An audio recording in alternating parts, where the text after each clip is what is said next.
Good morning, boys and girls. So today we are going to do a lot of stuff because we have been talking about our genre of expository text for a long time. So the first thing that we're going to do is we're going to write our vocabulary words in a sentence. So if you need a refresher on what these vocabulary words are, you can always go to our Wonders dashboard and type in Unit 2, Week 2, vocabulary words, and then they should come up. Or you can always look these words up on Google. Okay, so what we're going to do is we're going to write our vocabulary words in a sentence. So the directions here say, please write a complete sentence using your vocabulary word. I will take off for capitalization and punctuation. Why do you think that I would take off for capitalization and punctuation? We are over halfway through 5th grade, and I think that if you don't know how to capitalize the first letter in your sentence and you don't know how to put a punctuation mark at the end, you probably shouldn't be moving on to 6th grade. Okay, so we definitely need to have a capital letter and put a punctuation mark at the end and write a complete sentence. We've talked about complete sentences and that they need a subject and a predicate, so they need a who or what and what that thing was doing. Okay, so you're going to write your name, and we have 8 vocabulary words, and you're going to type a sentence with the word committee in it, okay? Now, committees are a group of people who are trying to achieve the same thing. So like a committee, a baking committee. You could have a committee that's all trying to bake, okay? So something that I noticed with 4th grade is that when they didn't know what the word meant, they just put for their sentence, what is a committee? That's not going to fly with me. You guys can look it up with on Google. You guys can look it up through your Wonders dashboard. So I better not see any what is a blank as a sentence. That's not going to count. I'll mark the answer wrong. So you have 8, and then after you finish that, you're going to click submit. The next thing that we are going to do is we're going to complete this problem and solution worksheet. So you're definitely going to have to open with Cami.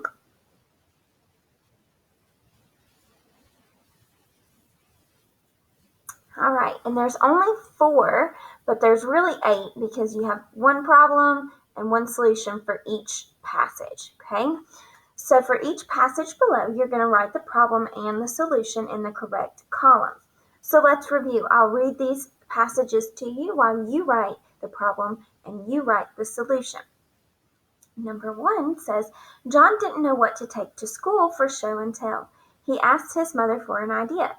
She suggested he take the ribbon his dog won at the pet parade.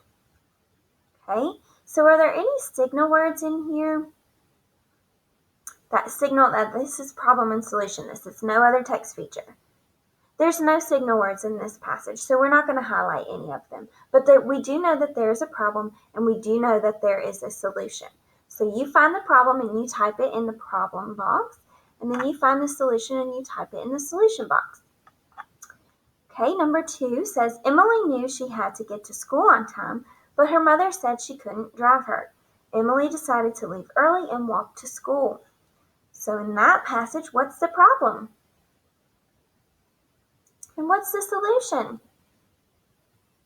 Okay, number 3 says, Mrs. Anderson wanted a fresh pineapple for her cake.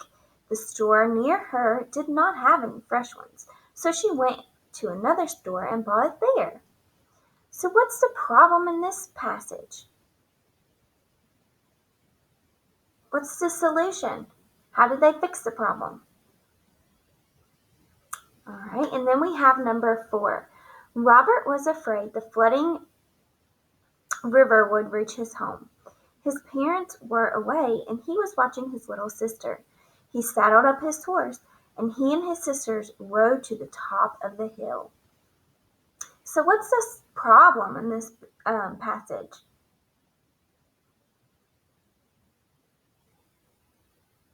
Okay, what's the solution?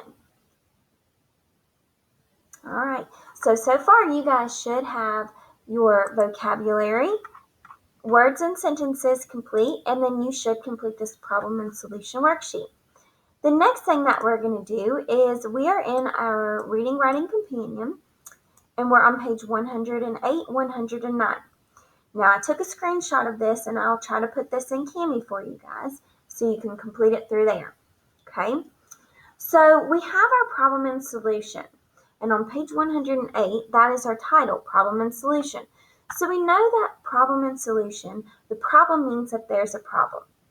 And when we have problem and solution, they don't immediately fix the problem in the story. They have to have these events that lead to the solution. Okay? So when an author uses problem and solution text structure, the author presents a problem and then tells the solution, or the steps taken to solve the problem. Signal words and phrases such as consequently, as a result, therefore, and so can help you identify the solution. Okay, so remember that text structure is the way that the author organizes the information. Problem and solution is just one example of text structure. An author states a problem or a challenge people face. Then the author writes about how this problem is solved. And problem and solution, I've told you guys before, is probably one of my favorite because I think that it's just so fun to have a problem, and not to have a problem, that's fun, but have a problem and then find out how they solved that problem. I really enjoy that. So then over here, we have find text evidence. And what does that mean again, to find text evidence? That means you're going to find it in the text. You're going to find it word for word in the story. So when I read Independence Declared on page 103, I realized that Thomas Jefferson's problem was to convince undecided colonists of the need for independence. The signal word, as a result, tells me that I will read Jefferson's solution. He combined a variety of ideas to make a case for independence. Okay, so the problem in this was that some colonists didn't want independence. The solution was that Jefferson combined ideas to convince them. So if we go back to page 103 and read under the heading Independence Declared, okay, you're going to find the signal word right here, which is as a result. And like they said, after you read as a result, you're going to know that the solution is right there. So his problem was that he had to convince the colonists that they needed to separate from Britain.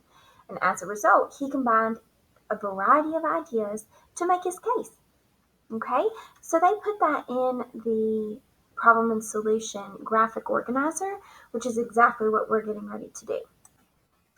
All right, so here's the problem and solution graphic organizer, and that's how they separated it, which is just like the worksheet that you guys should have completed for today. And then it says your turn, so that means you're going to find problems and solutions. Reread Creating a Nation. So you're going to reread the whole story that we've been working with for the past couple weeks. You're going to find other problems faced by the colonists and list them in your graphic organizer on page 109. Then you're going to identify how the colonists solved the problem. Okay, so you're going to reread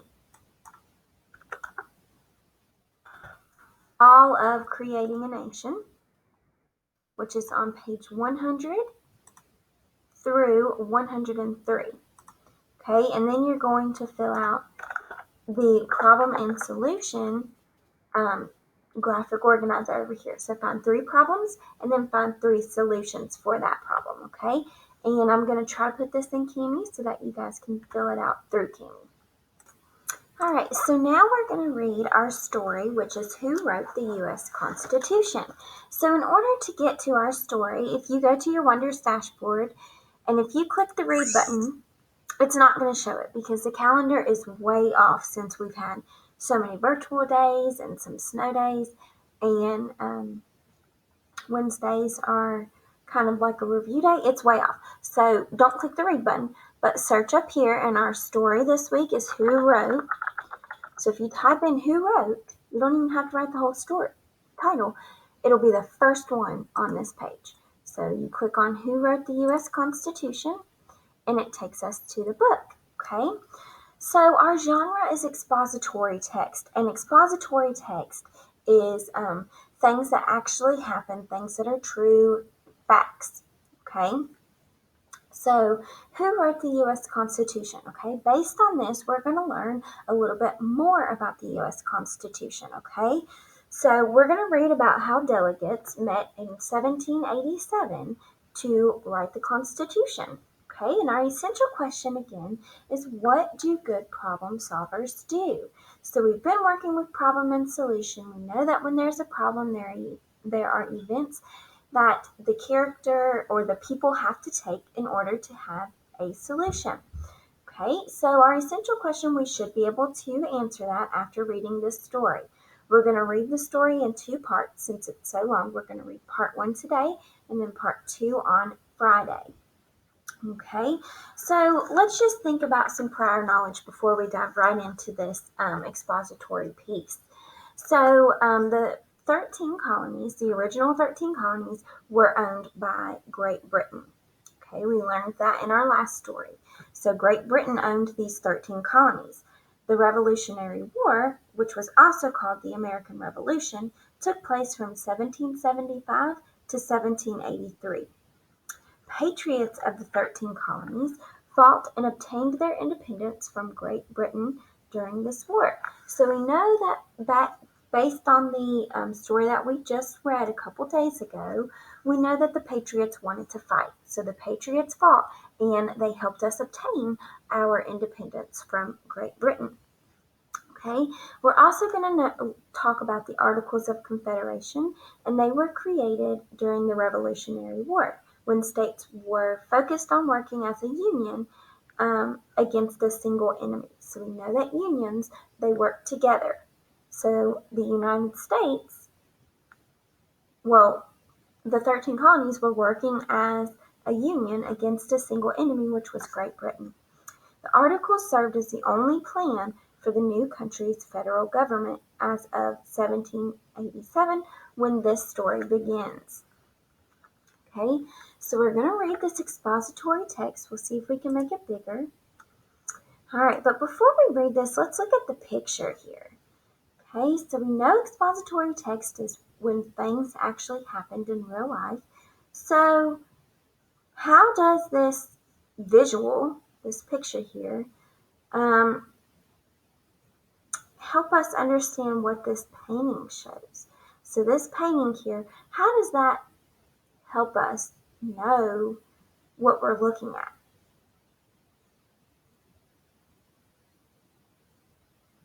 Well, this is showing us how many of our early leaders, our founding fathers, decided to meet. So they're meeting here. All right. So let's read this paragraph. Let's see if we can get this to read to us. In 1787, 4 years after the Revolutionary War ended, the United States was struggling to stay united. During the war, the states had joined together under the Articles of Confederation. The Articles set up a federal government for the defense of the Union of States, but allowed each individual state the power to govern itself. Soon after the war, the federal government's weaknesses became clear. Conflicts between states arose, but the federal government could do little to resolve them. All right, let's look at this sentence that it just read. Conflict between states arose. What does that mean? So we know that the federal government's having some weaknesses, and conflicts between these states arose. So that means that it started to come into being. Okay. The Articles of Confederation were not working. With a sense of urgency, state leaders gathered for a convention in Philadelphia to discuss what could be done to keep the nation together. Okay, so the Articles of Confederation weren't working. So it said with a sense of urgency. What does urgency mean? It's showing that it needs to be resolved quickly. Okay, it needs immediate attention. Okay, so all these state leaders gathered for a convention in Philadelphia to discuss what could be done to keep the nation together. So here they are trying to talk about how they could keep this nation together, this union together. Okay, our next page, we've got our new heading, a new plan. So we're going to read 5 or 6 paragraphs underneath here about a new plan, okay, and how they came up with this plan. All right, so we have 1, 2, 3, 4, 5, 6, 7 paragraphs. I was wrong. We have 7 paragraphs here. And paragraph 1, let's read it. Virginia Governor Edmund Randolph spoke first on Tuesday, May 29, 1787. Randolph brought up the problems with the Articles of Confederation. Many states argued over borders shared with other states. People had trouble conducting business across state lines. State governments had no money. Some states printed money, but the money was not backed up by gold or silver. Much of it was worthless. Okay, so let's stop and think, because expository pieces can be confusing unless you reread and you think about it. Okay, so it's saying that these states argued over borders.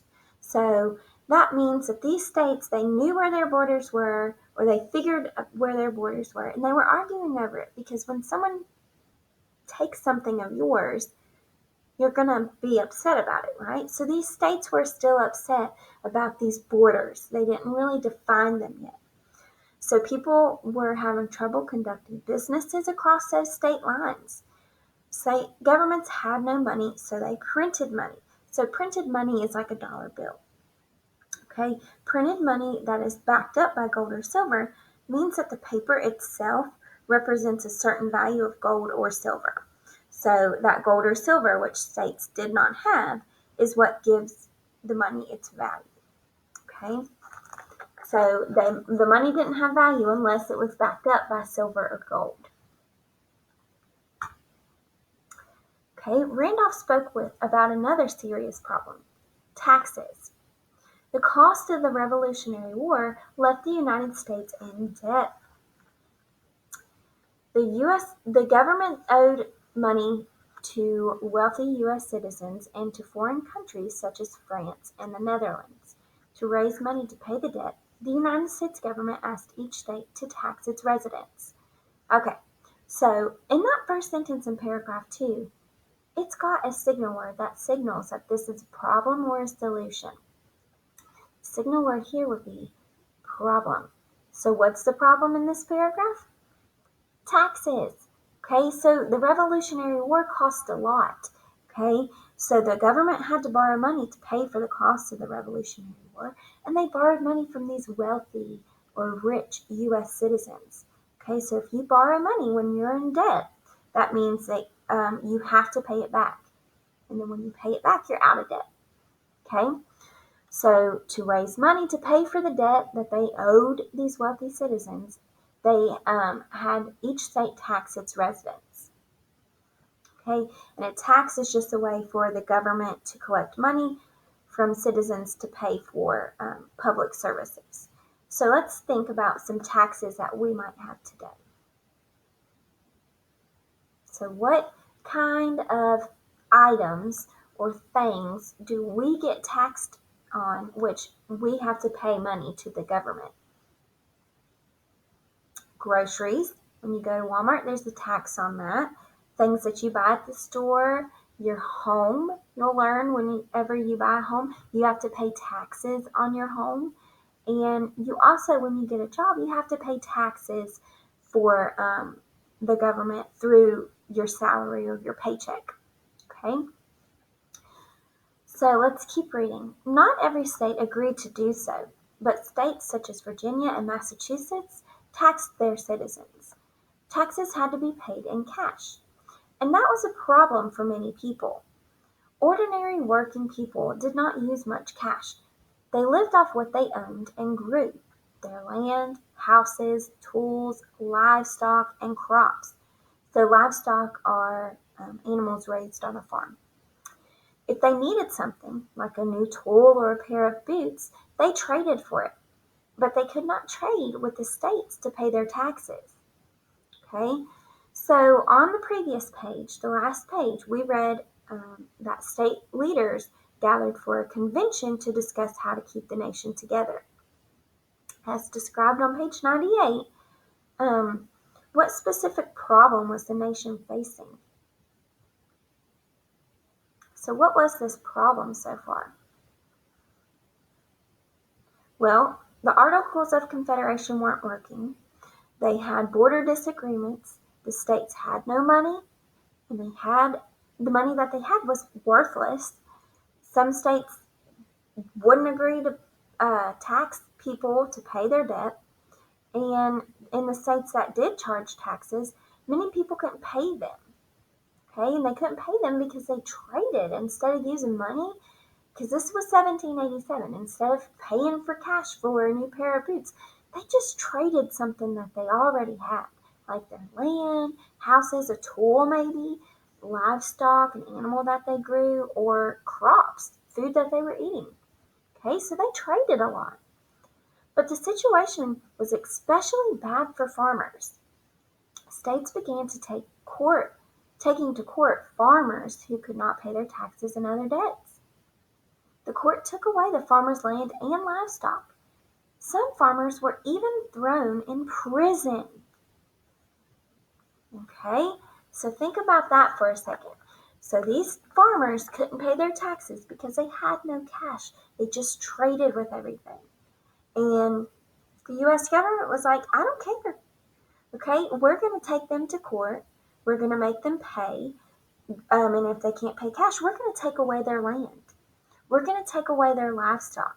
And we're going to even throw them in prison if they don't have anything like that. So let's ask a question. Okay, why did these taxes make the farmers angry? Well, they lost land and they lost livestock. They were thrown in prison because they couldn't pay their taxes. Wouldn't that make you angry? If you couldn't pay taxes because you just traded and the government took you to court and they took your land, they took your livestock and they put you in prison. So that would make them mad. So when you're mad about something, you may rebel, okay, or refuse to do something. So let's read paragraph 5. During the summer of 1786, hundreds of angry Massachusetts farmers formed a rebel force. One of the leaders was Daniel Shays, a Revolutionary War hero, a politician, and a farmer. From August of 1786 to January of 1787, the rebels stormed courthouses in Northampton, Worcester, and other Massachusetts towns. So what did they do? They formed a rebel force. Okay, so they were very upset about this and about things happening in their town and happening to them. So they formed a rebel force. They stormed the Capitol, which means that they did what? They attacked the Capitol. Okay, so what did the farmers do? They joined the rebel force and they stormed courthouses. Okay, they forced the courts to close. Shays' rebellion shocked the country. With all these problems before them, what could the convention delegates do? So what do you think they're going to do? This rebellion forced the courts to close because they didn't want to be attacked anymore. Okay? Shays' rebellion shocked the country. The country didn't know that they would rebel like this, that they would go against the US government. Okay, so what do you think the convention delegates are going to do?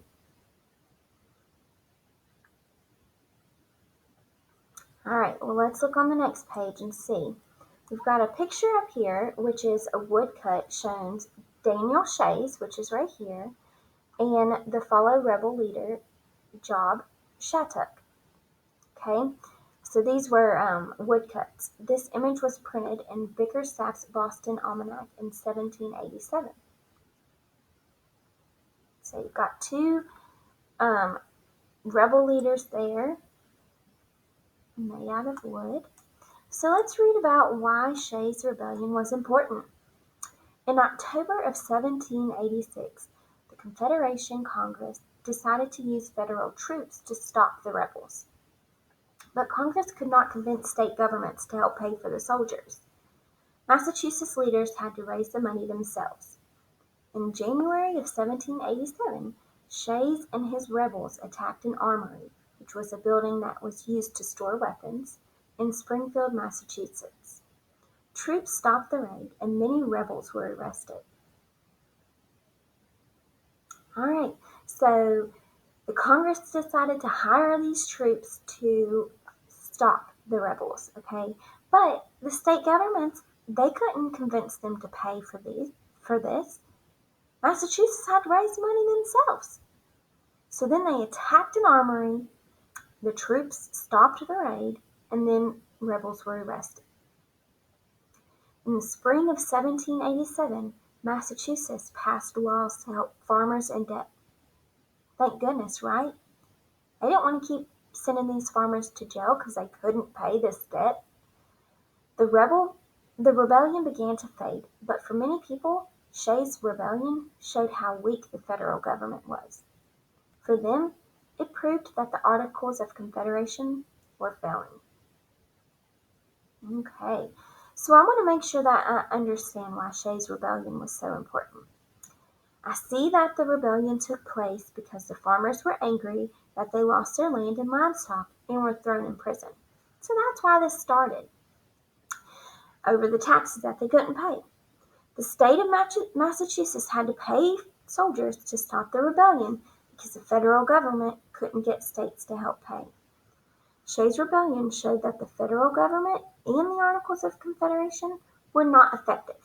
So I understand that money was a big problem for people and for the government. Okay, so that's the gist of Shays' rebellion. And about the Articles of Confederation, they were all failing. All right. So Randolph presented a plan written by James Madison and other Virginia delegates. So what does the word delegates mean? A delegate is a representative from a state. So the Virginia plan created stronger federal government, one that could protect the American people. Randolph explained that the plan created a national legislature. The legislature had two branches. Members of the first branch, the House of Representatives, would be elected by the people. House members would choose delegates to the second branch, the Senate. Together, the House and the Senate would elect the U.S. President and federal judges. Randolph spoke for more than 3 hours. At last, he sat down. The first real meeting of the convention had left the delegates with much to think about. The next day, May 30, 41 delegates began going over the Virginia plan point by point. The Articles of Confederation had set up the Confederation Congress as the federal government, but the Articles also protected each state's freedom and independence. Under the Virginia plan, the federal government could overrule the state governments. Delegates realized that the Virginia plan did not correct the Articles. It ignored them altogether. So what new plan was presented at the convention? The Virginia plan was presented. Okay, what was the problem with the Virginia plan that was meant to be solved? Or what problem did the Virginia plan mean to solve? It meant to solve that the federal government was too weak. Okay, so what new problem did this plan create? It completely ignored the Articles of Confederation. Okay. All right, so this idea stopped several delegates in their tracks. They thought they were at the convention to revise and strengthen the Articles of Confederation. They did not expect a new plan that threw out the Articles. Did they dare change the entire system of government? So what do you think? How would the Virginia plan change the government?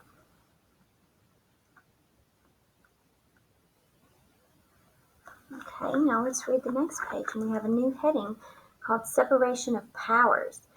Okay, so let me ask you this.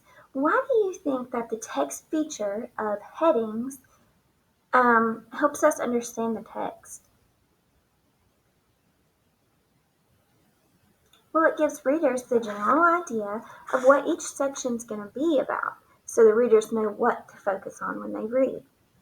By breaking the text into smaller pieces, the author is helping the reader better understand all of the information. Okay, so now let's read about the separation of powers. On May 31st in 1787, convention delegates voted to create a stronger national government. They decided that it should consist of three parts: the legislative, the executive, and the judicial. So you guys will learn about this in history throughout the rest of your school career. I remember talking about this in high school. So there's three branches of government. There's the legislative, executive, and the judicial. The legislative part, called the Congress, was going to make the laws. The president would be the head of the executive part. He would carry out the laws. And the national court system was the judicial part. It would decide the meaning of the laws and if they were being obeyed. With these three parts or branches, power would be shared. No one branch would have more control of the federal government than the other two. Okay, so let's reword what we just learned. So we learned that the legislative part makes the laws. The executive branch carries out the laws, and the judicial branch decides the meaning of the law. Okay, so the three branches share power so that the president cannot become as powerful as a king. Okay, so the president doesn't have all the say-so. These three branches have to work together and compromise before they can decide what steps to take next. Discussion swung into the one vote for one state system as described in the Articles of Confederation. In 1787, a state's importance was measured by the number of its citizens. For example, Georgia had a lot of land, but it was still considered small because of its low population. The three biggest states, Virginia, Pennsylvania, Massachusetts, held nearly half of the nation's population. Okay, so let's think. So these states are one vote for one state system. Okay, so the population was determined the number of votes. Okay, so the state's importance was measured by the citizens in the state. Okay, now remember these are still the colonies. So Virginia, Pennsylvania, and Massachusetts were big, and they nearly had half the nation's population. But under the Articles, each state had only one vote, no matter its size or population. Tiny Rhode Island's voice in Congress carried as much weight as massive Massachusetts. This is called equal representation. Okay, so do you agree with that? Rhode Island is really, really small. And each state had one vote no matter what the population was. So that tiny Rhode Island got as much say-so as this massive state of Massachusetts. Okay? That might not be as fair. So if we keep reading, we're going to find out what they did about that. The Virginia plan changed that. The House of Representatives would be elected by the people. Okay? And the number of representatives would be based on the state's population. The number of members in the Senate would also depend on the population. This is known as proportional, an amount determined by size, representation. Okay, so let's think about proportional representation. That just means that the state gets to, the representation for a state is based on the population. Okay, so now Rhode Island, the tiny state of Rhode Island, wouldn't get as much say-so as massive Massachusetts. Okay, it's going to be based on the state population now. So that makes more sense now, okay? So a giant state with not very many people living in it wouldn't get as much of a say-so as a smaller state with lots of people in it. Does that make sense? So now it's based off of the state's population.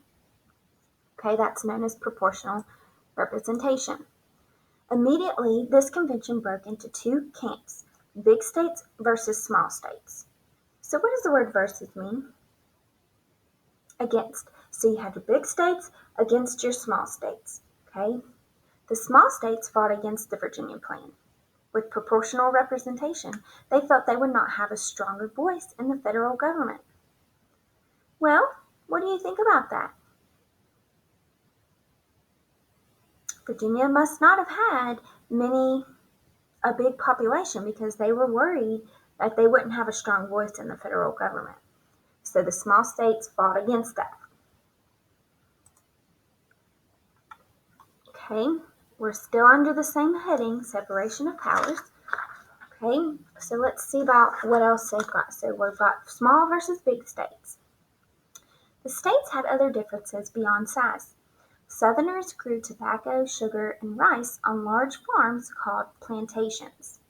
Many people in the middle of the country, Pennsylvania, New Jersey, Delaware, and New York, were merchants. They ran businesses and stores. People in Massachusetts and Connecticut were shipbuilders and fishers. Okay, so southern states grew tobacco, rice, and sugar. The middle states were merchants. What are merchants? They're people who ran businesses and stores. So we can see that if we just kept reading after the word merchants, it would define it for us. So they're people that run businesses and stores. And people in Massachusetts and Connecticut, which would be more the northern states, were shipbuilders and fishers. Okay, slavery was another big issue with dividing the states. Southern plantation owners used African slaves to work the plantations. Slaves were treated as property. Slaves were against the law in most northern states. Some northerners wanted to make slavery illegal in every state, but southern states fiercely defended their right to own slaves. Okay, so now we have another problem. These northern states were saying that it's illegal to own slaves, and these southern states were saying, no, we're going to have slaves to help work our farms. But they didn't count them as people. They were counting them as property. Okay? So at the 1787 convention, slavery became part of the debate over proportional representation. Should slaves be counted as part of a state's population? Okay, what do you think about that? All right, so that's a good question. These northerners were saying that slaves should not be here.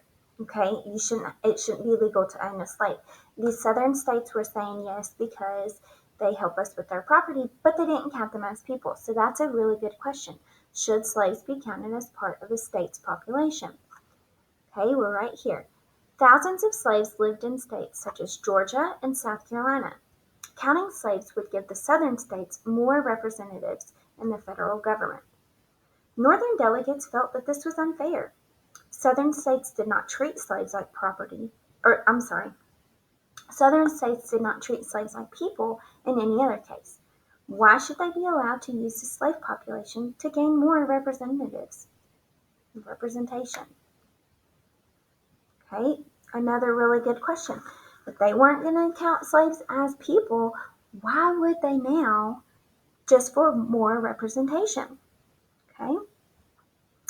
Day after day, the delegates chewed over parts of the representation issue.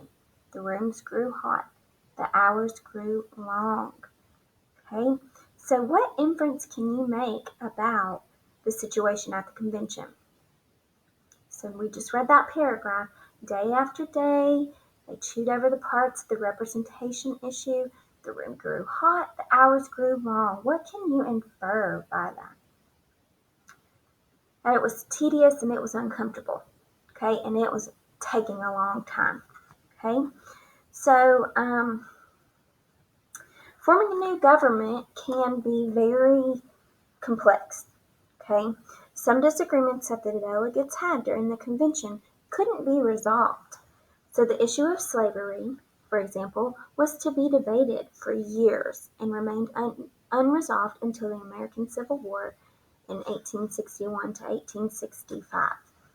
Okay, so some of these issues that they were debating over wouldn't get solved for a long time, but it was still tedious and it was still really uncomfortable. Okay, the Virginians had to take control of the convention. Their delegates were good writers and speakers, but Virginia was not an entire nation. The small states needed to be heard. William Paterson, a New Jersey lawyer, presented the New Jersey Plan. It was the small states' answer to the Virginia Plan. Under the New Jersey Plan, Congress would have only one house. It would not have a House of Representatives and a Senate. The federal government would not have a president, and there would be no federal courts except the Supreme Court. So what do you guys think about the New Jersey Plan? Wouldn't have a House of Representatives, it wouldn't have a Senate, there would be no president, it would just have a Supreme Court. Okay, let's read the next page. Okay, the New Jersey Plan proposed that all states, no matter how big or small, would have the same number of representatives. Okay, so that's still with the New Jersey Plan. The Virginia Plan said, no, it's going to be based on population. This one was saying, doesn't matter how big the state is, how small the state is, they're going to have equal say. Most important, Patterson's plan did not create a new constitution. The plan was designed to become additional amendments or formal changes to the Articles of Confederation.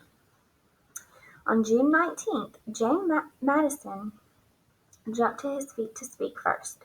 He wanted to convince the delegates to vote for the Virginia Plan. He argued against the New Jersey Plan point by point. When he was finished, the delegates voted. 7 states chose the Virginia Plan. 3 states voted for the New Jersey Plan. Maryland was divided at that time and they didn't cast a vote. The big states had won. For the next several days, members argued, 2 houses in Congress or 1. The same issue was brought up but never resolved. Tempers flared. The small states felt the big states were pushing them around again. Alright, so when something flares, it grows or it gets brighter quickly, like a fire. So what would happen if tempers flared? People were going to get angry. That's what that means.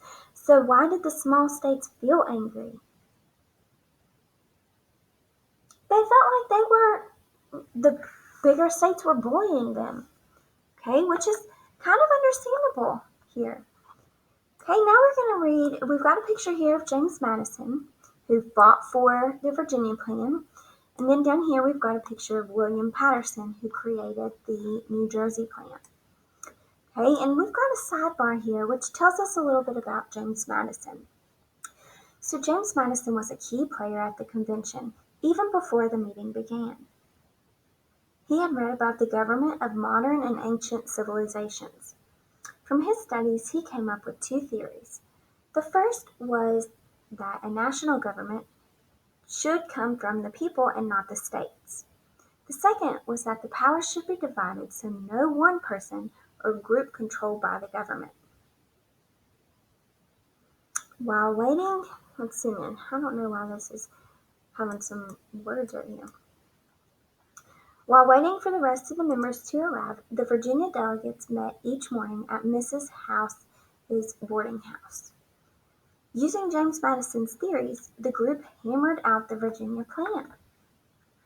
Alright, so how does this sidebar, all this information about James Madison, how does that give us more insight into the role that James Madison played in the Virginia Plan? Well, it explains James Madison's ideas about the structure of the government. Our current government is actually based on many of his ideas. Without his input, our government might be a lot different. Okay? So what we're going to do is we're going to finish here today. And then on Friday, we'll read the rest of this expository piece. But I just wanted to go over with your assignments that you have to complete today again. So, the first thing that you're going to do is you're going to complete the vocabulary words and sentences. The second thing that you're going to do is you're going to complete this problem and solution worksheet. And then you are going to complete, you're going to have to open with Canny. Sometimes it might say convert to PDF, which you'll have to do. You can run OCR, but you're going to complete this problem and solution graphic organizer as well. Okay, so you have 3 things that you have to do today. And then I will talk to you guys on Friday. If you need any help, please let me know.